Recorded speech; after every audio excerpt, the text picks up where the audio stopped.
بھی پاکستان میں بنا کے اپنی عبادت گاہ میں عبادت کر سکتا ہے، عیسائی اپنے گرجے میں عبادت کر سکتے ہیں، تو مجلسوں میں رکاوٹ کیوں؟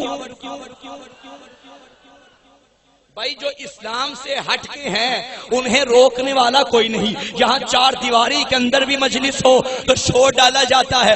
بھائی یہ محمد کے نواسے کا ذکر ہے، یہ محمد کے بیٹے کا ذکر ہے۔ سب نے لکھا ہے نا کہ چھوٹا سا حسین تھا، شانوں پہ نبی بٹھاتے تھے، مدینے کی گلیوں میں آتے تھے اور لوگوں سے کہتے تھے پہچانو ہاذا حسین، ہاذا حسین۔ مدینے کی اس چوک میں گئے کہا ہاذا حسین، مدینے کی اس گلی میں گئے کہا ہاذا حسین۔ پتا چلا چوکوں میں جا کے گلیوں میں جا کے حسین حسین کرنا یہ بدعت نہیں، سنت مصطفیٰ ہے، یہ سنت مصطفیٰ ہے۔ لہذا اب سب میں ہم سب میں اتفاق کی ضرورت ہے، اتحاد کی ضرورت ہے۔ میں تو جہاں بھی جا رہا ہوں یہی اپیل کر رہا ہوں قوم سے کہ خدا را اپنے اندرونی مسائل کو ختم کیجئے، دشمن کا مقابلہ کیجئے۔ ایک دوسرے کی ٹانگیں کھینچنے میں لگے ہوئے ہیں، وہ علماء والا تو وہ ذاکرین والا، کیا ہو گیا ہم لوگوں کو؟ ذاکر ہے، عالم ہے۔ کیا ہم ذاکری کے بغیر برے صغیر میں جی سکتے ہیں؟ کیا ہم علماء کے بغیر سانس لے سکتے ہیں؟ اس وقت الحمدللہ پورے پاکستان میں، چلو پاکستان چھوڑو میں پنجاب کی بات کرتا ہوں، کم از کم 50,000 اشرے ہو رہے ہیں، اشرے۔ کیا 50,000 ہمارے علماء ہیں؟ تو کیا کریں، ہم مجلس سے بند کر دیں؟ چونکہ ہمارے پاس کوئی عالم نہیں لہٰذا ہم امام بارگاہ بند کر دیتے ہیں۔ جہاں عالم نہیں جا سکتا وہاں ذاکر جا رہا ہے۔ توجہ ہے یا نہیں؟ مجلس ہونی چاہیے، ذاکر پڑھے یا عالم پڑھے۔ ہاں البتہ ایک شرط ہے، ذاکر اپنی ذاکری کرے بس۔ توجہ ہے؟ ہاں، مجتہد نہ بنے، فقیہ نہ بنے۔ میں ایک طالب علم ہوں، میں یہاں بیٹھ کے سیستانی صاحب کا سیستانی کا دعویٰ نہ کروں کہ میں سیستانی ہوں۔ میں یہاں طالب علم ہوں، میں اگر رہبر نہ بن جاؤں، میں ایک طالب علم ہوں، میں یہاں کے مجتہد نہ بن جاؤں، میں امین ہوں، جو وہاں سے ملے یہاں پہنچا دوں بس۔ یہ میری ڈیوٹی ہے، مجھے اپنا قد دیکھنا چاہیے، باقی علماء اپنا قد دیکھے، ذاکرین اپنا قد دیکھے۔ جب انسان اپنے قد سے بڑھ کے بات کرتا ہے نا تب گمراہی آ جاتی ہے، اس کے پلے کچھ ہوتا نہیں۔ اب میں ایک ایسی بحث یہاں چھیڑ کے بیٹھ جاؤں جو میں خود نہ سنبھال سکوں، آپ کو کیا سمجھاؤں گا؟ اور یہ قوم میں مائک پہ بیٹھا ہوں، یہ کیمرہ ہے، مجھے پوری دنیا سن رہی ہے، تماشا بن جائے گا تشیع کا دنیا کے سامنے، اور بن رہا ہے۔ مجھے معاف کیجئے گا، ذرا باتیں کروی آ گیا۔ سامعین گرامی کا نہیں، ممبر پہ جو آ رہا ہے پہلے اپنی ذمہ داری سمجھے۔ ایک وقت تھا کہ ہم جو 4 بندے آگے بیٹھتے تھے ان کو دیکھ کے مجلس پڑھتے تھے، اب وقت ہے اس کیمرے کو دیکھا جاتا ہے۔ آپ جتنے بندے 500 1000 جتنا بندہ یہاں بیٹھا ہوا ہے، آپ سنیں گے مجلس، چلے جائیں گے، کل بلا دیں گے۔ یہ جو کیمرہ ہے نا، بات تو یہاں سیو ہو رہی ہے، پوری دنیا سن رہی ہے، یہ تو اب ہمیشہ میں مر جاؤں گا یہ ویڈیو رہے گی، تو مجھے بات ایسی کرنی چاہیے کہ میرے مرنے کے بعد بھی میری زبان سے نکلا ہوا جملہ تشیع کی بلندی کا باعث بنے، ناکامی کا باعث نہ بنے۔ یہی میری نجات کے لیے کافی ہے۔ لہٰذا یہ جو گروپ بندی ہمارے اندر آ گئی ہے، اسے دور کرنے کی ضرورت ہے۔ میں ان کے امام بارگاہ میں نہیں جاتا، وہ میرے امام بارگاہ، تیرا میرا کہاں سے آ گیا؟ امام بارگاہ حسین کا گھر ہے، رشتہ ہے حسین سے تو جا۔ آپ کے گھر میں ماتمداری ہو رہی ہے اور میرا آپ کی زمین سے جھگڑا ہے، میرا آپ کا مسئلہ بنا ہوا ہے، شور ہے، ہمارا جھگڑا ہے، ہماری لڑائی ہے، ماتم ہے آپ کے گھر میں، اور میں سوچ رہا ہوں کہ میں تو اس کے گھر نہیں جاؤں گا، میری تو اس سے بنتی نہیں۔ یہ نہ دیکھ گھر کس کا ہے، یہ دیکھ ماتم کس کا ہے۔ میں حیران ہوں، مثلا ایک برادری کے لوگ بیٹھے ہیں، سارا سال ایک دوسرے کو بلاتے نہیں، مگر کوئی مر جائے اللہ نہ کرے تو وہ کہتے ہیں یا چھوڑو، مرنے پہ اس طرح کی باتیں نہیں کرتے، جنازے پہ چلے جاتے ہیں، برادری کا مسئلہ ہے۔ اپنے جنازوں پہ تمہیں اپنا جھگڑا بھول جاتا ہے، سارے جھگڑے حسین کے محرم میں کیوں یاد آتے ہیں؟ سارے جھگڑے حسین کی مجلس میں کیوں یاد آتے ہیں؟ وہ ہماری مجلس میں نہیں آئے گا، ہم نہ کیجیے اس طرح کی باتیں۔ ان چیزوں نے قوم کو نقصان دیا ہے، فائدہ نہیں دیا۔ ذاکرین کا بھی احترام، میں ذاتی طور پہ ذاکرین کا احترام کرتا ہوں، میں علماء کا احترام کرتا ہوں، علماء ہمارے سر کا تاج ہے، ذاکرین قابل عزت ہیں، اگر سب اپنی حد میں رہیں تو۔ لیکن غلط لیکن اب سارے علماء بھی تو ایک جیسے نہیں نا، احادیث میں تقسیم ہے، علماء سو، علماء حق ہیں علماء، مگر علماء سو بھی ہیں، طالب علم بیٹھے ہیں میرے سامنے، علماء حق بھی ہیں۔ اس کا کیا مطلب؟ یعنی علماء میں کچھ ایسے ہیں جنہوں نے لباس تو علماء والا پہنا، علماء ہے نہیں، یہ علماء سو ہے۔ اور علماء حق کون ہے؟ جو عالم ربانی ہے، جو وہ کہتے ہیں جو وہ کہتا ہے، جو بندوں کی پرواہ نہیں کرتے، جو حق بیان کرنا اپنا فریضہ سمجھتے ہیں، یہ علماء حق ہیں، اور ایسے علماء کے پیچھے چلنے کا حکم ہے۔ اسی طرح ذاکرین میں بھی کچھ غلط ہیں، کچھ صحیح ہیں۔ اب آپ کہیں کہ چونکہ علماء میں کچھ غلط ہیں تو لہذا عالم نام سے ہی چڑ ہو جائے، یہ غلط بات ہے۔ اچھے برے ہر جگہ ہیں، اسی طرح ذاکرین میں اگر کچھ غلط ہے تو لفظ ذاکر سے چڑ نہیں ہونی چاہیے۔ جانتے ہو کہ ذاکر حسین بننا کتنا بڑا شرف ہے؟ قرآن میں ہے فَاذْكُرُونِي أَذْكُرُكُمْ، تم میرا ذکر کرو میں تمہارا ذکر کروں گا۔ ذکر کرنے والا ذاکر ہوتا ہے، جس کا ذاکر اللہ ہو اسے حسین کہتے ہیں۔ ذاکر میں ذاکر ہوں مولا کا، یہ ذاکر ہے، سب ذاکر بیٹھے ہوئے ہیں ذکر کرنے والے، تو لہٰذا لفظ ذاکر سے چڑ نہیں ہونی چاہیے۔ غلط جہاں بھی ہے اسے غلط کہو، صحیح جہاں بھی ہے اسے صحیح کہو۔ جو ذاکرین حق بیان کرتے ہیں ہمارا سلام ہے، ہم ان کے ہاتھ چومنے کے لیے تیار ہیں۔ فضائل پڑھیں، مصائب پڑھیں، یہ کتنا بڑا شرف ہے کہ ایک بندہ یہاں نام حسین منبر پہ بیٹھ کے لے اور مومنین کی آنکھوں میں آنسو آ جائیں۔ یہ کیا اس طرح ہو جاتا ہے؟ آپ کیا سمجھتے ہیں کہ مصائب پڑھنے والا جب مصائب پڑھتا ہے تو ایک وہ مضمون یاد کرتا ہے اور آ کے پڑھ دیتا ہے؟ نہیں بھائی، مصائب کا تعلق رٹے سے نہیں، مصائب کا تعلق دل سے ہوتا ہے۔ یہ منبر پہ آنے والے بھی یقیناً موجود ہوں گے اس محفل میں، وہ جانتے ہیں فضائل آپ یاد کر کے پڑھ سکتے ہیں، لیکن مصائب میں اس وقت تک تاثیر نہیں ہوتی جب تک مصائب کی آواز دل سے نہ نکلے۔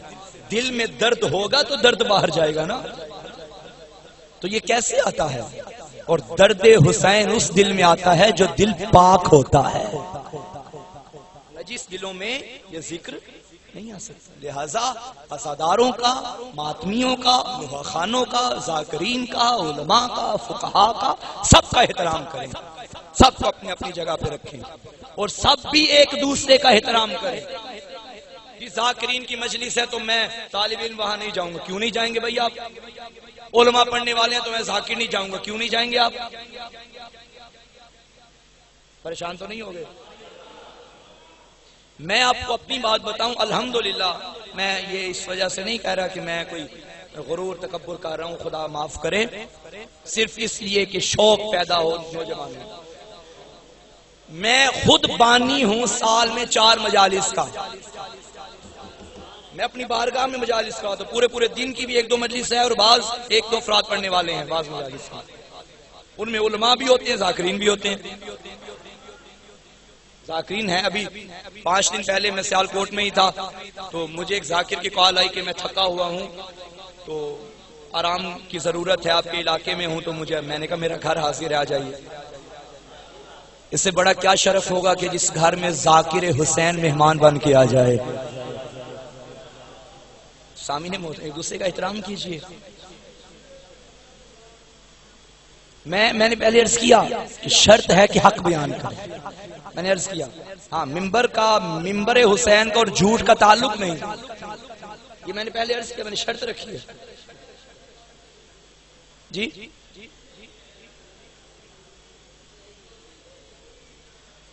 میں نے پہلے عرض کیا کہ شرط ہے کہ حق بیان کرے. جب میں نے لفظ حق کی شرط لگا دی تو ساری باتیں اندر آ گئی نا.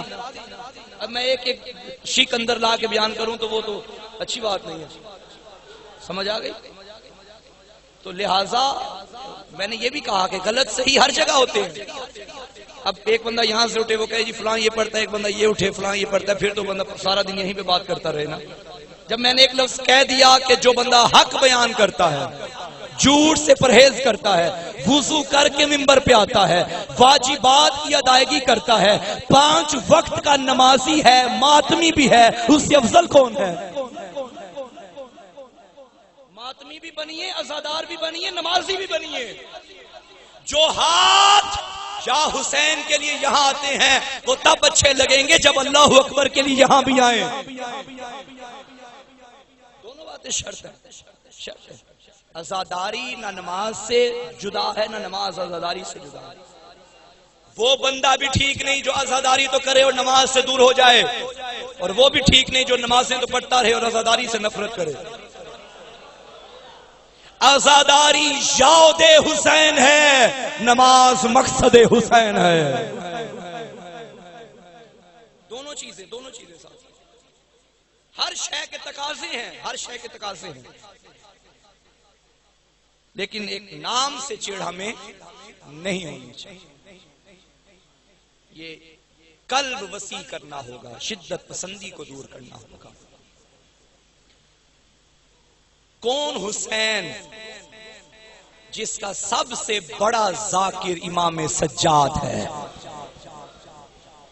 جس کی ذاکرہ علی کی بیٹی ہو، جو کربل سے نکلی اور شام کے رستوں میں بھائی کا ذکر کرتی رہی. اگر کوئی ذاکرہ ایسی ہو تو ہمارا احترام ہے، اگر کوئی ذاکر سجاد جیسا ہو تو ہمارا سلام ہے. سامعین محترم، پوچھئے سید سجاد سے کہ ذکر کرنے والوں کی قیمت کیا ہے. دیبل شاعر تھا، ذاکر تھا، ہو نا ایسا ذاکر. امام رضا علیہ السلام کا دور تھا، دیبل سے فرماتے تھے دیبل آ میرے گھر میں میری جد کا ذکر کر. امام سامنے بیٹھ جاتے تھے اور دیبل پڑھتا تھا کربلا کا مقتل. امام رضا کی آنکھوں میں آنسو آتے تھے. عزاداروں، میرے ذہن میں روایت آ گئی. ایک مرتبہ دیبل کو گھر میں بلایا اور امام رضا علیہ السلام نے فرمایا دیبل میں بیٹھتا ہوں تو میرے جد کا ذکر کر. دیبل نے ایک مرثیہ پڑھا، کتابوں میں موجود ہے، عربی زبان میں ترجمہ پڑھ رہا ہوں. دیبل نے کہا مولا آپ پرسا دیں اس بی بی کو جو جنت البقیع میں اجڑی قبر میں ہے. دیبل نے کہا بی بی پہلا پرسا تجھے تیرے بڑے بیٹے کا جس کے جنازے پہ تیر تھے. مولا آپ پرسا دیں تیری اماں کو اس کے دوسرے بیٹے کا. بی بی تیرے بیٹے کا پرسا جس کا جنازہ تیروں پہ تھا. پھر کہنے لگا بی بی تجھے پرسا دیتے ہیں تجھے اس بیمار کا جسے شام کھا گئی. بی بی تجھے پرسا دیتے ہیں تجھے باقر کا جو 5 سال میں ضعیف ہو گیا. بی بی تجھے پرسا دیتے ہیں تجھے اس جعفر صادق کا جسے زہر دے کے مارا گیا. تجھے پرسا اس مظلوم کا جو 14 سال قید میں رہا. یہ جملہ کہہ کے دیبل خاموش ہوا. امام رضا نے کاغذ قلم اٹھایا، جملہ لکھ کے دیا دیبل یہ بھی پڑھ. دیبل نے کیا دیکھا بی بی تجھے پرسا دیتے ہیں تیرے اس بیٹے کا جو خراسان میں مارا جائے گا. دیبل کہتے مولا یہ کون ہے میں تو نہیں جانتا. امام رضا فرماتے ہیں دیبل پہچان میں تیرا 8واں امام اجرکم علی اللہ. دیبل میں تیرا 8واں امام ہوں. دیبل میں خراسان میں مارا جاؤں گا. دیبل میں پردیس میں تنہا مارا جاؤں گا. عزاداروں یہ مجلس مولا رضا کے گھر میں ہو رہی تھی. روایت کے جملے ہیں پردے کے پیچھے سے آواز آئی دیبل بس کر رضا کی بہنیں خبر بے ہوش ہو گئی ہیں. میں عرض کروں گا رضا کی بہنوں تم نے تو ابھی سنا تھا کہ رضا پردے انگریز میں مارا جائے گا. ارے تم بے ہوش ہو گئی. میرا سلام اس بہن پہ جو 70 قدموں پہ دیکھتی رہی. ارے جس کے بھائی کے سینے پہ ظالم آ کے خنجر چلا. اجرکم علی اللہ. علی کی بیٹی کربلا سے روانہ ہوئی. سب سے پہلے آئی ہے بھائی کے لاشے پہ. 10 محرم کو اس بی بی نے بھائی کو مرتا دیکھا تھا. عزادارو جب 11 محرم کا دن آیا ہے نا, ناکے پہ سوار ہوئی. مجھے نہیں پتا کیسے سوار ہوئی. جو 28 رجب کو عباس کے سوار کرنے پہ ہوئی تھی, 11 محرم کو آئی نا پشت ناکا پہ. وہ اونٹ تھے جن پہ پالان نہیں تھے. مجھے معاف کرنا, میں ایک جملہ پڑھ کے گزر جاؤں گا. بے پالان اونٹوں پہ بیٹھی. میرا پڑھنا آسان, تیرا سننا آسان. ابو ذر کو جب شام سے مدینے میں بھیجا گیا نا, ظالموں نے ابو ذر کو اس اونٹ پہ بٹھایا جس پہ پالان نہیں تھے. ابو ذر کی بیٹی نے کیا دیکھا؟ ابو ذر کی رانوں کا گوشت پگھل گیا ہے. ابو ذر کی ٹانگوں سے خون بہ رہا ہے. بیٹی نے کہا بابا یہ کیا ہوا؟ باپ نے کہا بیٹی جس اونٹ پہ بیٹھا ہوں وہاں پالان نہیں ہے. ارے مجھے بتاؤ, ابو ذر مرد تھا, اونٹ پہ بیٹھنا بھی جانتا تھا, مگر گوشت پگھل گیا.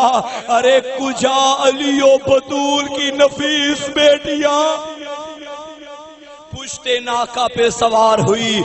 سید سجاد سے کہنے لگی, سجاد ان ظالموں سے کہہ دے مجھے وہاں سے گزاریں جہاں میرے بھائی کا لاشا ہے. جانتے ہو کتنا پیار تھا بہن کو اس بھائی سے. عزادارو روایت کے جملے اللہ شاہ حسین کے قریب سے ناکہ زینب بنت علی کو گزارا گیا. بی بی نے ناکے کے بیٹھنے کا بھی انتظار نہیں کیا, چلتے ناکے سے خود کو گرا دیا. جس کے ہاتھ بندے ہوں ناکے سے گری ہے بھائی کے لاشے پہ. علماء فرماتے ہیں نازلت زینب من الجمل کا نازل العباس من الفرس. چلتے ناکے سے ایسے گری جیسے دوڑتے گھوڑے سے غازی گرا تھا. لوگوں نے پوچھا ارے غازی کی تو مجبوری تھی, جس کے بازو کٹ گئے تھے, یہ بہن کی کیا مجبوری تھی؟ علماء فرماتے ہیں بہن اس سے زیادہ مجبور تھی. ارے غازی کے کٹ گئے تھے, بہن کے بندھے ہوئے تھے. اجرکم علی اللہ. بھائی کے لاشے پہ گری فاطمہ کی بیٹی. اب منظر کیا تھا؟ میں نے اپنی آنکھوں سے یہ منظر دیکھا ہے. جب کسی بہن کا جوان بھائی مر جائے نا, جنازہ اٹھانے کا وقت آئے, اعلان ہوتا ہے ابھی جنازہ روکو, دور سے اس کی بہن آ رہی ہے. جب بہن آتی ہے شریف لوگ ہٹ جاتے ہیں, نظریں جھکا لیتے ہیں, مرنے والے کی بہن آ گئی. عزادارو بہنیں آتے ہی کیا کام کرتی ہیں؟ سب سے پہلے بھائی کے چہرے سے کفن ہٹاتی ہیں. جتنا بھی غریب بھائی ہو, بہنیں کہتی ہیں ہائے او میرا بادشاہ بھائی, ہائے او میرا امیر بھائی. یہ کائنات کی پہلی بہن تھی, بھائی کے لاشے سے کفن نہیں ہٹایا, بندے ہاتھوں سے پتھر. اور کہنے لگی ہائے او میرا بے کفن غریب بھیا. جب کٹی ہوئی رگوں کو دیکھا, اب سینہ حسین کو دیکھا جو چھلنی ہو چکا تھا, کہنے لگی انت اخی حسین, کیا تو میرا بھائی حسین ہے؟ کٹی ہوئی رگوں سے آواز آئی انت اختی زینب, کیا تو میری بہن زینب ہے؟ عزاداروں بھی یہ باتیں ہو رہی تھی. ظالموں نے کہا دیر ہو رہی ہے، زینب کو بھائی کے لاشے سے اٹھاؤ. عزاداروں جب بہنیں بھائیوں کے لاشوں پہ ہوں تو منظر کیا ہوتا ہے؟ بہنوں کو سنبھالا جاتا ہے، لاشوں کو اٹھایا جاتا ہے. بہنیں وہی رہ جاتی ہیں، لاشیں اٹھائے جاتے ہیں. ارے یہ کائنات کا واحد لاشا تھا، بہن کو اٹھایا گیا، لاشا وہیں پہ رہ گیا.